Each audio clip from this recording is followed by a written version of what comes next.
നമസ്കാരം, സ്റ്റാർബെഡ് വാർത്തകളിലേക്ക് സ്വാഗതം. ആദ്യം പ്രധാന വാർത്തകൾ.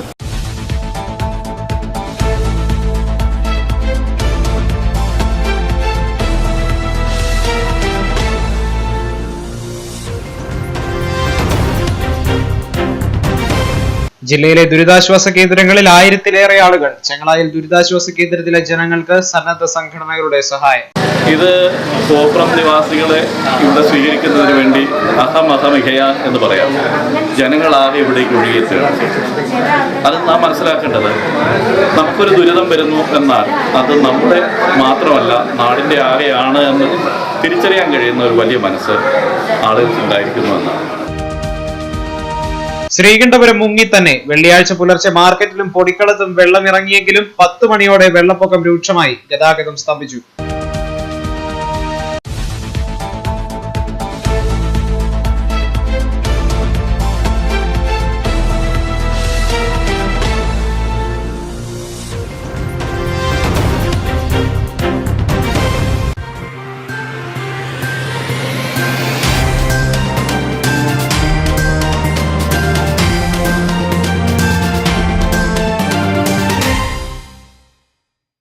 വാർത്തകൾ വിശദമായി. ജില്ലയിൽ ഇതുവരെ തുറന്നിരിക്കുന്നത് 20ഓളം ദുരിതാശ്വാസ ക്യാമ്പുകളാണ്. ഇവിടെ 1000-ഓളം ആളുകളാണ് നിലവിലുള്ളത്. ശക്തമായ മഴയിലുണ്ടായ ഉരുൾപൊട്ടലിനെ വെള്ളപ്പൊക്കത്തെ തുടർന്ന് ഇരിട്ടി താലൂക്കിൽ 8, പയ്യന്നൂർ താലൂക്കിൽ 1, തളിപ്പറമ്പ്, തലശ്ശേരി താലൂക്കുകളിൽ 3 വീതവും ദുരിതാശ്വാസ ക്യാമ്പുകൾ നിലവിൽ പ്രവർത്തിക്കുന്നുണ്ട്. ആകെ 1190-ലേറെ പേരാണ് ഇവിടെ കഴിയുന്നത്. ഇരിട്ടി താലൂക്കിലെ കൊട്ടിയൂർ അമ്പായത്തോട് വനത്തിൽ വ്യാഴാഴ്ച രാവിലെയോടെയാണ് ഉരുൾപൊട്ടലുണ്ടായത്. അപകട സാധ്യത കണക്കിലെടുത്ത് നേരത്തെ തന്നെ പ്രദേശവാസികൾക്ക് മാറി താമസിക്കാൻ നിർദ്ദേശം നൽകിയിരുന്നു. ഉരുൾപൊട്ടലിന്റെ പശ്ചാത്തലത്തിൽ സൈന്യവും ഫയർ ആൻഡ് റെസ്ക്യൂ വിഭാഗവും പ്രദേശത്തെത്തി രക്ഷാപ്രവർത്തനങ്ങൾക്ക് നേതൃത്വം നൽകി. അമ്പായത്തോട്, പാൽച്ചുരം, കൊട്ടിയൂർ, കേളകം മേഖലകളിലാണ് ഉരുൾപൊട്ടലുണ്ടായത്. ജനങ്ങൾക്കോ വീടുകൾക്കോ അപകടമുണ്ടായിട്ടില്ല. അപകട സാധ്യത കണക്കിലെടുത്ത് പ്രദേശത്തെ ആളുകളെ താമസിപ്പിക്കുന്നതിനായി 2 ദുരിതാശ്വാസ ക്യാമ്പുകൾ തുടങ്ങുന്നതിനുള്ള നടപടികൾ ആരംഭിച്ചു. ഉരുൾപൊട്ടലിനെ തുടർന്ന് ഒലിച്ചു വന്ന മരങ്ങൾ അമ്പായത്തോട് പാലത്തിൽ കുടുങ്ങിയതിനാൽ പാലം അപകടാവസ്ഥയിലാണ്. തളിപ്പറമ്പ് താലൂക്കിലെ മൊറാഴ വില്ലേജിൽ ബക്കളം ലക്ഷ്യവീട് കോളനിയിൽ വീട് നിലംപൊത്തി ഗുരുതരമായി പരിക്കേറ്റ കമലം എന്ന സ്ത്രീയെ ജില്ലാ ആശുപത്രിയിൽ പ്രവേശിപ്പിച്ചു. ഉദയഗിരി ശാന്തിപുരം അരിവിളഞ്ഞപൊയിൽ റോഡിൽ കലിങ്ങിന്റെ അടിഭാഗം പൊട്ടിയതിനാൽ അങ്ങോട്ടുള്ള ഗതാഗതം നിരോധിച്ചു. ജില്ലയിലെ ദുരിതാശ്വാസ പ്രവർത്തനങ്ങളെക്കുറിച്ച് വിലയിരുത്തുന്നതിന് ആരോഗ്യമന്ത്രി കെ ശൈലജയുടെ നേതൃത്വത്തിൽ കളക്ടറേറ്റിൽ പ്രത്യേക യോഗം ചേർന്നു. ജില്ലാ collector Mir Muhammad Ali, DMO Narayana Naik, deputy collector NK Abraham തുടങ്ങിയ ഉദ്യോഗസ്ഥരും പങ്കെടുത്തു. മഴ ശക്തമായി തുടരുന്ന പശ്ചാത്തലത്തിൽ മുൻകരുതൽ നടപടികൾ എടുക്കുന്നതിൽ കൂടുതൽ ജാഗ്രത പുലർത്താനും ക്രമസമാധാനം, വാഹന ഗതാഗതം, ദുരിതാശ്വാസ സാധനങ്ങളുടെ സ്വീകരണവും വിതരണവും, ദുരിതാശ്വാസ ക്യാമ്പുകളുടെ ഏകോപനം തുടങ്ങിയ വിഷയങ്ങൾ കൈകാര്യം ചെയ്യുന്നതിന് പ്രത്യേക സംവിധാനമുണ്ടാക്കാൻ മന്ത്രി നിർദ്ദേശം നൽകി. ചെങ്ങളായി, കോപ്രം മേഖലകളിൽ വെള്ളപ്പൊക്കത്തിൽ വലഞ്ഞ 50-ലേറെ കുടുംബങ്ങളെ ചെങ്ങളായി മാപ്പിള UP സ്കൂളിലെ ദുരിതാശ്വാസ ക്യാമ്പിൽ പ്രവേശിപ്പിച്ചു.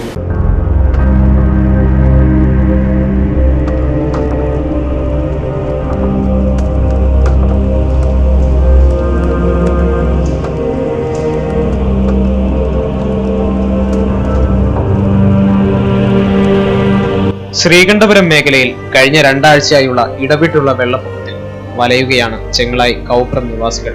കനത്ത മഴയിൽ വളപട്ടണം പുഴ കരകവിഞ്ഞൊഴുകുന്നത് പതിവായതോടെ 70ഓളം കുടുംബങ്ങളാണ് ദുരിതമനുഭവിക്കുന്നത്.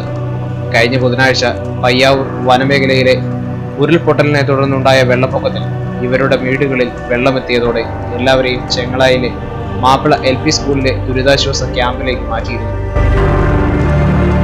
2 ദിവസം കഴിഞ്ഞ് വെള്ളമിറങ്ങിയതോടെ എല്ലാവരും വീടുകളിലെത്തി ശുചീകരണം നടത്തി താമസം തുടങ്ങിയെങ്കിലും ചൊവ്വാഴ്ചയോടെ വീണ്ടും വെള്ളമെത്തി. ഇതോടെ കുടുംബങ്ങളെല്ലാം വീണ്ടും ദുരിതാശ്വാസ ക്യാമ്പിലേക്ക്. 2 ദിവസം ക്യാമ്പിൽ കഴിഞ്ഞ ഇവർ വെള്ളമിറങ്ങിയതിനെ തുടർന്ന് ഇന്നലെ രാവിലെ വീടുകളിലെത്തിയെങ്കിലും ശുചീകരണം പാതി വഴിയിലെത്തിയപ്പോഴേക്കും ഉടനെ വെള്ളം ഇരച്ചു കയറുകയായിരുന്നു. ഇതോടെ പഞ്ചായത്ത് അംഗം മൂസാൻകുട്ടി, തേർലായി, വില്ലേജ് ഓഫീസർ ബിനീഷ് എന്നിവരുടെ നേതൃത്വത്തിൽ ഉച്ചയോടെ തോണിയിൽ എല്ലാവരെയും വീണ്ടും ക്യാമ്പിലേക്ക് എത്തിക്കുകയായിരുന്നു. ചെങ്ങളായി ഹരിതസംഘം പ്രവർത്തകരാണ് ഭക്ഷണവും കുടിവെള്ളവും നൽകുന്നത്. തളിപ്പറമ്പ് തഹസിൽദാർ M മുരളിയുടെ നേതൃത്വത്തിലുള്ള റവന്യൂ സംഘം ക്യാമ്പിലെത്തി വിവരങ്ങൾ ശേഖരിച്ചു. KM Shaji MLA, Taliparamba block panchayat president Latha, Kannur deputy collector Sreeramakrishnan എന്നിവർ ക്യാമ്പ് സന്ദർശിച്ചു. ചെങ്ങളായി പഞ്ചായത്ത് പ്രസിഡന്റ് KK രത്നകുമാരി, പ്രശസ്ത ചിത്രകാരൻ എബിയൻ ജോസഫ് എന്നിവരും ക്യാമ്പിലെത്തി. വെള്ളപ്പൊക്കത്താൽ ദുരിതമനുഭവിക്കുന്നവർക്ക് ആവശ്യമായ സൗകര്യങ്ങൾ ഒരുക്കാൻ ചെങ്ങളായി പഞ്ചായത്ത് ഒന്നിലേറെ തവണ ദുരിതാശ്വാസ ക്യാമ്പിലെത്തിയവർക്ക് പരിമിതമായ സൗകര്യങ്ങളിൽ നല്ല സേവനങ്ങളാണ് പഞ്ചായത്തും നിരവധി സന്നദ്ധ സംഘടനകളും ചേർന്നൊരുക്കുന്നത്. പ്രദേശത്തുള്ള ആളുകൾ വെള്ളപ്പൊക്കവുമായി ബന്ധപ്പെട്ടുകൊണ്ട് ഈ ക്യാമ്പിൽ താമസിക്കുന്നത്. വെള്ളം കയറുകയും കഴിഞ്ഞ ദിവസം ഇറങ്ങി തുടങ്ങിയതുകൊണ്ട് തന്നെ വീട്ടിലേക്ക് തിരിച്ചു പോകാമെന്നുള്ള നിലയിൽ ആളുകളെല്ലാം വീണ്ടും ശുചീകരിക്കുന്ന പ്രവർത്തനത്തിൽ ഏർപ്പെട്ടിരുന്നു. എന്നാൽ പിന്നീട് വീണ്ടും വെള്ളം കയറിയതിൻ്റെ ഭാഗമായി വീട്ടിലേക്ക് തിരിച്ചു പോകാൻ പറ്റാത്ത സാഹചര്യമാണ് ഇതുവരെ ഉണ്ടായിട്ടുള്ളത്. ക്യാമ്പിലെ ആദ്യഘട്ടത്തിൽ ഉള്ളതിനേക്കാൾ ഇപ്പോൾ ക്യാമ്പിൽ കൂടുതൽ ആളുകൾ രണ്ടാം ഘട്ടം വെള്ളം കയറിയപ്പോൾ കൂടുതൽ ആളുകൾ ക്യാമ്പിൽ എത്തിയിട്ടുണ്ട്. ക്യാമ്പിൽ താമസിക്കുന്ന ആളുകൾക്ക് എല്ലാ സജ്ജീകരണങ്ങളും ഗ്രാമപഞ്ചായത്ത് റവന്യൂ അതുപോലെ സന്നദ്ധ സംഘടനകളടക്കം ചെയ്ത് കൊടുക്കുന്നുണ്ട്. അവർക്ക് ആവശ്യമായ ഭക്ഷണവും അതുപോലെ തന്നെ മരുന്നും എല്ലാ സൗകര്യങ്ങളും ഈ ക്യാമ്പിനകത്ത് താമസിക്കുന്ന ആളുകൾക്ക് ഇതുവരെ ലഭ്യമാക്കിയിട്ടുണ്ടെന്നുള്ളത് സൂചിപ്പിക്കാനുണ്ട്. കോപ്രത്ത് ദുരിതത്തിലായവരെ സന്ദർശിക്കാൻ പ്രശസ്ത ചിത്രകാരനും ശ്രീകണ്ഠപുരം സ്വദേശിയുമായ എബിയൻ ജോസഫ് ദുരിതത്തിലായവർക്ക് വേണ്ടി വേർതിരിവുകളില്ലാതെ പ്രവർത്തിക്കുന്ന സന്നദ്ധ സംഘടനകളുടെയും നാട്ടുകാരുടെയും ഇടപെടലുകളെ അദ്ദേഹം പ്രശംസിച്ചു. കഴിഞ്ഞ ദിവസങ്ങളായി പൂവപ്പുറം പ്രദേശത്തെ ജനങ്ങൾ അവിടെ പുഴ വെള്ളം കയറി അവിടെ ജീവിക്കാൻ വരാത്ത ഒരു പ്രയാസം വന്നപ്പോൾ പഞ്ചായത്ത് അധികൃതരുടെയും മറ്റ് സാമൂഹ്യ സംഘടനകളുടെയും ഒക്കെ നേതൃത്വത്തിൽ ഇവിടെ മാപ്പിള സ്കൂളിൽ ഒരു പുനരധിവാസ കേന്ദ്രം താൽക്കാലികമായി തുറക്കുകയാണ്. ഇത് കോപ്രം നിവാസികളെ ഇവിടെ സ്വീകരിക്കുന്നതിന് വേണ്ടി അഹമഹമിഹയ എന്ന് പറയാം. ജനങ്ങളാകെ ഇവിടേക്ക് ഒഴുകിയെത്തുകയാണ്. അത് നാം മനസ്സിലാക്കേണ്ടത് നമുക്കൊരു ദുരിതം വരുന്നു എന്നാൽ അത് നമ്മുടെ മാത്രമല്ല നാടിൻ്റെ ആകെയാണ് എന്ന് തിരിച്ചറിയാൻ കഴിയുന്ന ഒരു വലിയ മനസ്സ് ആളുകൾക്ക് ഉണ്ടായിരിക്കുന്നു എന്നാണ്. ഇത് ഈ പ്രദേശത്തിൻ്റെ ഒരു ചെറിയ ദൃഷ്ടാന്തം. എന്നാൽ കേരളം ആസകലെ ഇതുവരെ നാം നേടിയ ഒട്ടേറെ ഭൗതിക നേട്ടങ്ങളെ നെടുകയും കുറുകയും പുലർന്നുകൊണ്ടാണ് ഈ ജലം ഒഴുകിപ്പോകുന്നത്. ഒരുപക്ഷെ 10-20 വർഷത്തേക്ക് പഴയ കേരളത്തെ തിരിച്ചു കൊണ്ടുവരുന്നതിനാവശ്യമായ അല്ലെങ്കിൽ ഒരു പുതിയ കേരളം കെട്ടിപ്പടുക്കുന്നതിനാവശ്യമായ വലിയ യത്നത്തിലാണ് മലയാളികളും അതുപോലെ മുഴുവൻ മനുഷ്യരും ഏർപ്പെടേണ്ടി വരുന്നത്. ഇത് ഒരു പാഠശാലയാണ്. ഞാൻ നിൽക്കുന്ന ഈ പരിസരം ഒരു പാഠശാലയാണ്. ജീവിതത്തെ പഠിക്കാനാണ് കുട്ടികളെ നാം ഈ സ്കൂളിലേക്ക് അയക്കുന്നത്. പഠിക്കുന്ന വിഷയങ്ങൾ ജീവിതത്തിൽ ഉപകരിക്കുന്ന ഒന്നാണ്. യഥാർത്ഥ ജീവിതം എന്നത്, ഒരു സാമൂഹിക ജീവിതം എന്നത് ഇവിടെ നാം അതിസൂക്ഷ്മത്തിലും സ്ഥൂലത്തിലും നോക്കിക്കാണുക. കുട്ടികളെ നോക്കുക, അവർ ജാതിഭേദം മതദ്വേഷം എവരും ഒന്നിച്ച് ഒരു ക്ലാസ് മുറിയിൽ കളിച്ച് ചിരിച്ച് ഉണ്ടുമുറങ്ങിയും കഴിയുക. ഇവിടെ വിവിധ സംഘടനകൾ, മത സംഘടനകളുണ്ട്, സാമൂഹ്യ സംഘടനകളുണ്ട്, സർവോപരി രാഷ്ട്രീയ സംഘടനകളുണ്ട്. അവർക്ക് കഴിയുന്ന അർത്ഥം, അവർക്ക് കഴിയുന്ന ശേഷി പൂർണ്ണമായും ഇവിടേക്ക് വിനിയോഗിക്കുകയാണ്. പക്ഷേ ഇവിടെ നമുക്കിത് കയ്യിൽ ഒതുങ്ങുന്ന ഒരു കാര്യമാണ്. ഇവിടെ ഉള്ളതിൻ്റെ എത്രയോ ഇരട്ടിയാണ് യഥാർത്ഥത്തിൽ കേരളത്തിൻ്റെ ആവശ്യമെന്ന് കാണുക. കേരളത്തിലെ ബഹുമാനായ മുഖ്യമന്ത്രിയുടെ നേതൃത്വത്തിൽ വലിയൊരു ഫണ്ട് ശേഖരണം നടത്തിക്കൊണ്ടിരിക്കുകയാണ്. നമുക്ക് സാധ്യമായതെന്തും അങ്ങോട്ടേക്ക് ഒഴുകിയെത്തേണ്ടതായിട്ടുണ്ട്. നമ്മൾ കുറേ സാധനങ്ങൾ വാങ്ങിക്കൊടുത്തു എന്നതുകൊണ്ട് അത് ഉപകാരപ്രദമാവണമെന്നില്ല. നോക്കുക, ഒറ്റപ്പെട്ടു പോയ ഏതെങ്കിലും ദൂരത്തിൽ മനുഷ്യൻ അധിവസിക്കുന്നിടത്ത് ആഹാരം വേണം. ഏറ്റവും പ്രാഥമികമായ കാര്യമാണ്. ഒരു കെട്ടിടത്തിൻ്റെ മുകളിൽ ഇപ്പോൾ ഇരിക്കുന്ന കുറേ മനുഷ്യർ, അവർക്ക് എവിടെയാണ് 3 ദിവസമായി വിസർജ്യം സാധ്യമാകുക? ആണും പെണ്ണും കയറിക്കൂടിയിരിക്കുന്ന ഒരു കെട്ടിടത്തിൻ്റെ മുകളിൽ എന്താണ് കഴിയുക എന്നതിനെക്കുറിച്ച് നമുക്ക് ഊഹിക്കാൻ കൂടി കഴിയില്ല. അവർക്ക് കുടിവെള്ളമില്ല, ആഹാരമില്ല. അത്തരം കേന്ദ്രങ്ങളിലേക്ക് നമുക്ക് കയ്യെത്താത്ത ഒരു സ്ഥലത്തേക്ക് നേവിയും എയർഫോഴ്സും ഇടപെട്ടുകൊണ്ടിരിക്കുകയാണ്. കേരളം നമ്മൾ ഒരിക്കൽ പോലും ഒരു മാസത്തിനപ്പുറത്ത് നമ്മൾ ആരെങ്കിലും കരുതിയിരുന്നോ ഇങ്ങനെ ഒരു വിപത്തിനെ നേരിടേണ്ടി വരും? അപ്പോൾ നാം പതിവ് തെറ്റിക്കുന്നവരാകുകയും അപ്രതീക്ഷിതങ്ങളെ പ്രതീക്ഷിക്കുന്നവരാകുകയും ചെയ്യുക എന്നത് ഇനി ഒരു കരുതലോടെ ഇരിക്കുകയാണ്. ഇതിനാരെങ്കിലും നമുക്ക് കുറ്റപ്പെടുത്താൻ കഴിയില്ല. കാരണം നമ്മുടെയൊക്കെ ചിന്താശേഷിക്കും നമ്മുടെയൊക്കെ കാര്യപ്രാപ്തിക്കും അപ്പുറത്താണ് ആ നിലയ്ക്കുള്ള ഒന്നിനെ നേരിടാനുള്ള മനുഷ്യനൊന്നാണ് എന്നറിയുക.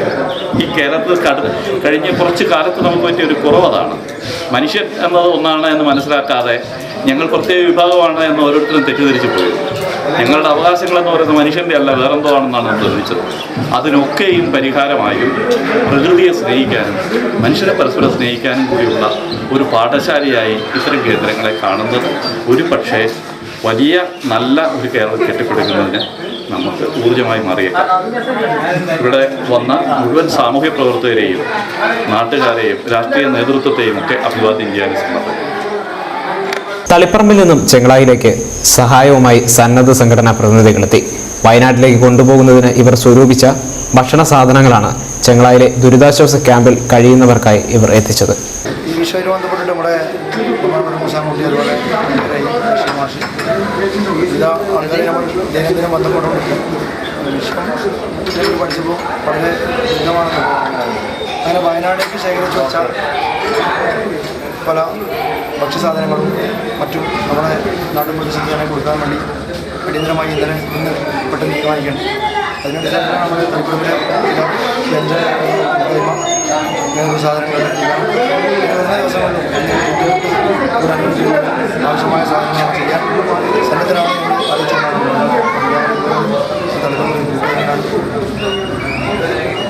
ശ്രീകണ്ഠപുരത്ത് പ്രളയം തന്നെ.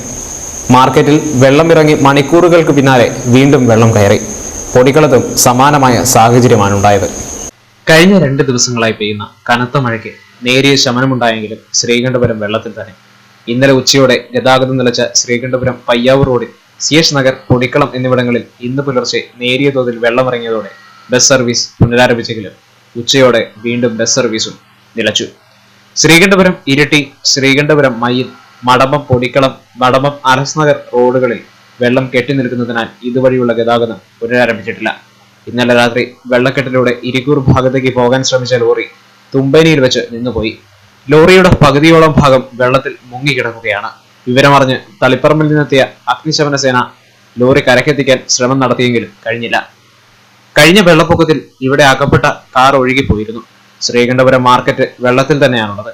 ഇന്ന് പുലർച്ചെയോടെ നേരിയ തോതിൽ ഇറങ്ങിയ വെള്ളം രാവിലെ 10 മണിയോടെ വീണ്ടും തിരിച്ചു കയറാൻ തുടങ്ങി.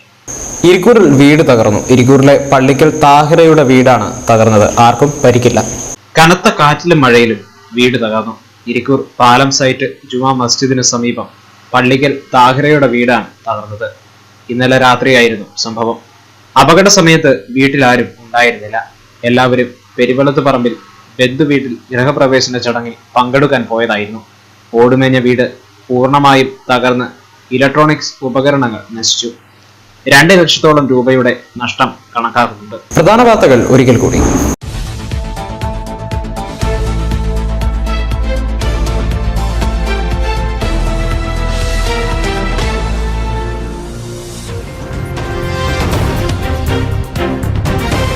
ജില്ലയിലെ ദുരിതാശ്വാസ കേന്ദ്രങ്ങളിൽ 1000-ലേറെ ആളുകൾ. ചെങ്ങളായിൽ ദുരിതാശ്വാസ കേന്ദ്രത്തിലെ ജനങ്ങൾക്ക് സന്നദ്ധ സംഘടനകളുടെ സഹായം.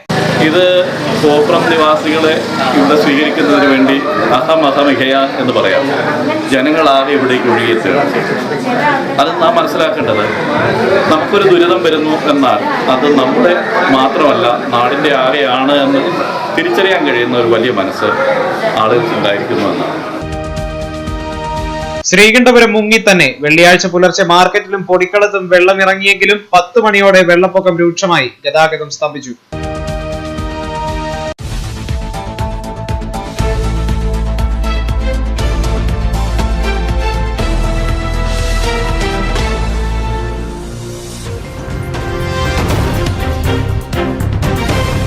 സ്റ്റാർബേഡ് വാർത്തകൾ സമാപിക്കുന്നു.